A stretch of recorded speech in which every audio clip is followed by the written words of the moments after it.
अस्सलाम वालेकुम क्लास, कैसे हैं आप लोग? खैरियत से हैं? अच्छा क्लास, हमारा चैप्टर नंबर 7 का लास्ट टॉपिक है child resistant containers and closure. Child resistant container and closure, सबसे पहले तो हमें इस वर्ड को समझने की जरूरत है। CRCS यानी कि ये ऐसा कंटेनर है जिसके ऊपर जब आप क्लोजर लगा रहे हो यानी कि जो ढक्कन लगा रहे हो, उसको आप जब टाइट कर देते हो तो वो एक्सटर्नल कंटेमिनेशन से भी दूर रहता है। और इसके अलावा बच्चों के लिए भी सेफ्टी है कि अब बच्चा अगर उसको खोलने की कोशिश करता है तो वो यूं घूमता रहता है, जब तक उसको आप प्रेस करके नहीं खोलते तो वो नहीं खुलता। ठीक है, इसका फायदा क्या होता है? जैसे हमारे पास कुछ मल्टीविटामिन की डब्बियां होती है, उनके अंदर एक बारीक सा पैकेट रखा होता है व्हाइट कलर का, जिसको हम पॉइजनस कहते हैं, ताकि वो एक्सटर्नल कंटेमिनेशन से उसको दूर रखता है। तो वो एक प्योर पॉइजन है। उससे थोड़ा सा बच्चा ये होता है कि वो बच्चा उसको खा नहीं पाता, या वो हम ये कह सकते हैं हमारे लिए सेफ्टी का बाइस बनता है। तो इसलिए हमें वो चाइल्ड रेजिस्टेंट कंटेनर को यूज करना पड़ता है। इसकी थोड़ी सी डेफिनेशन है, उसको देख लेते हैं। A container and closure system. सबसे पहली चीज तो ये है कि ये कंटेनर है या क्लोजर सिस्टम है जो हमें क्या दे रहा है? इफेक्टिव सील, यानी कि एक उसकी जबरदस्त सील है, effective seal to retain the container contents, ताकि हमारे जो कंटेनर के कंटेंट्स हैं उनको हम बचा सकें, रिटेन कर सकें। एंड एक्सक्लूड एक्सटर्नल कंटेमिनेशन, और जितनी भी बाहर से कंटेमिनेशन आ रही है, माइक्रो ऑर्गेनिजम्स वगैरह है, ये सारी ह्यूमिडिटी है, मॉइस्चर है, इन सारी चीजों से हम उसको महफूज कर सकें in response to demand for greater protection. ठीक है, ताकि जब ये सब चीजें पूरी हो जाएंगी तो ऑटोमेटिकली हमारे उसकी जो है प्रोटेक्शन जो है वो ज्यादा अच्छी हो जाएगी, ज्यादा बेहतर हो जाएगी। ठीक है, अगेंस्ट एक्सीडेंटल पॉइजनिंग। ठीक है, किसके खिलाफ?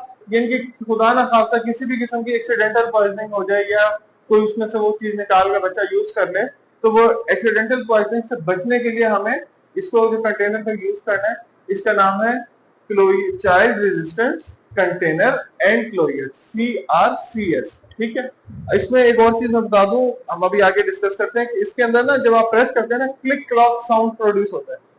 ठीक है, आपको बकायदा आवाज फील होती है, क्लिक क्लॉक की आवाज से फील होती है कि आपका जो कंटेनर है वो प्रॉपर्ली सील्ड हो चुका है, या कंटेनर जो है वो टाइट हो चुका है। अच्छा, इसके अलावा बुक में भी कुछ चीजें दी हुई है, इसको साथ साथ देख लेते हैं। ठीक है, they take advantages of greater strength of adult. ठीक है, for ease of opening and generally incorporate a locking mechanism. तो डेफिनेट सी बात है, उस कंटेनर के अंदर क्या हुआ? एक तो सबसे बड़ा एडवांटेज ये कि हम उसके अंदर अडल्ट डोज भी रख सकते हैं, और उसके अंदर जो एडवांटेज है वो हमारे पास ये है कि लॉकिंग मैकेनिज्म है, यानी कि एक पूरा प्रोसेस है हमारी एक किस्म की, आप ये कह सकते हैं वो जो छोटा सा कंटेनर है ना, वो एक तिजोरी की तरह है जिसमें पूरा लॉकिंग मैकेनिज्म है।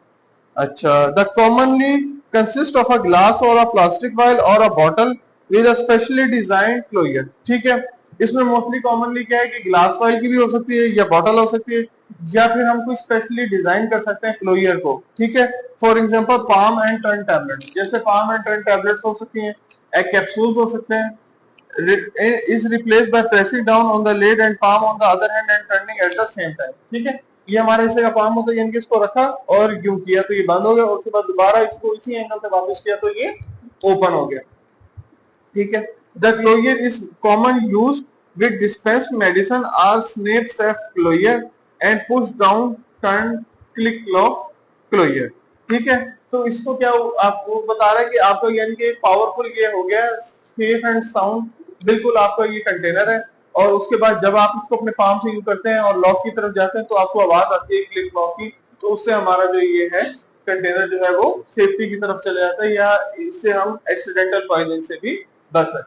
तो क्लास, ये हमारे पास chapter number 7 compounding and dispensing का लास्ट टॉपिक था, कंटेनर कंटेनर एंड क्लोजर। इसके अलावा मैं आपको दोबारा बताता चलूं, कंपाउंडिंग एंड डिस्पेंसिंग में हमने सबसे पहले डिस्पेंसिंग की डेफिनेशन पढ़ी, डिस्पेंसिंग के प्रोसीजर देखे, फिर हम कंपाउंडिंग की तरफ चले गए, प्रिस्क्रिप्शंस को देखा, प्रिस्क्रिप्शन हैंडलिंग देखी, फिर हमारे पास कंटेनर की अलग टाइप्स थी, क्लोजर की अलग टाइप्स थी, उनकी क्लासिफिकेशन थी। उसके बाद जो आज हमारे पास कंटेनर एंड क्लोजर ये पूरा एक जो चाइल्ड रेजिस्टेंस कंटेनर है, ये लास्ट टॉपिक था। तो इसके साथ ही क्लास हमारा जो चैप्टर नंबर 7 है वो खत्म होता है। आई होप आप लोगों को सारा चैप्टर अच्छे से समझ आ गया होगा। इसके अलावा आप लोग कमेंट्स में भी बता सकते हैं कहीं पे कोई भी कंफ्यूजन हो। Thank you so much class.